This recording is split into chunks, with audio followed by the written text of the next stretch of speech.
योग विद्या और ब्रह्म विद्या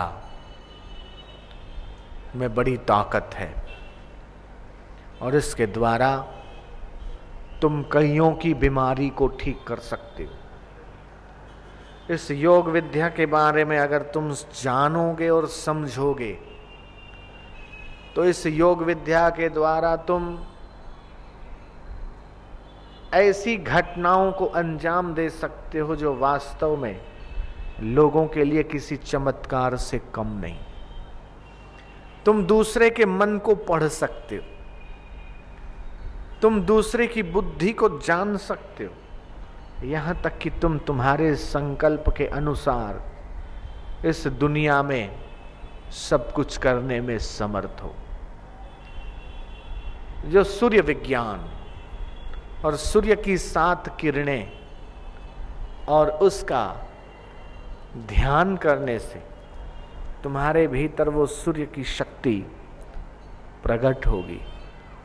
देखो, ये किसी ने मुझे माला दी है और इसके मन के टूटे हुए, ऐसा कह के उन्होंने उस माला को दिखाया जो वास्तव में टूटी हुई थी और उसके मन के भी कुछ अलग अलग थे।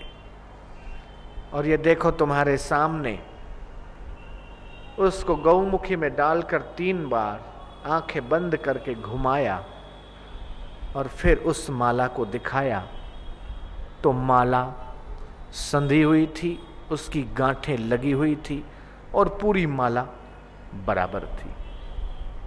बोले ये क्या है?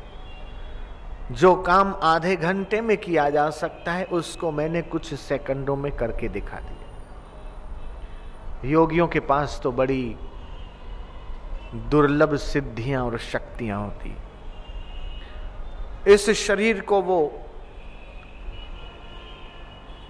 पड़ा रख सकते हैं और अपने शरीर से सूक्ष्म शरीर को निकालकर वो चाहे तो कहीं भी घूम के आ सकते हैं।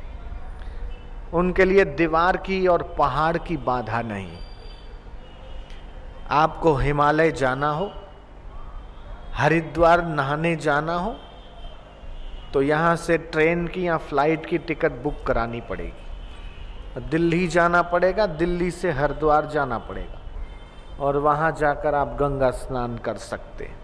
लेकिन किसी योगी को अगर हरिद्वार जाना है तो बहुत कम समय में अपने सूक्ष्म शरीर के द्वारा पहुंच सकता।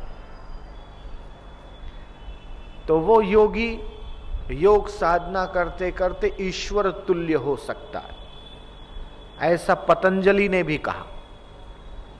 आप पतंजलि का योग दर्शन पढ़ सकते हैं, उसमें 3 पाद हैं, साधन पाद, विभूति पाद आदि, और उसमें कहा है कि वो योगी ईश्वर कोटि का हो जाता।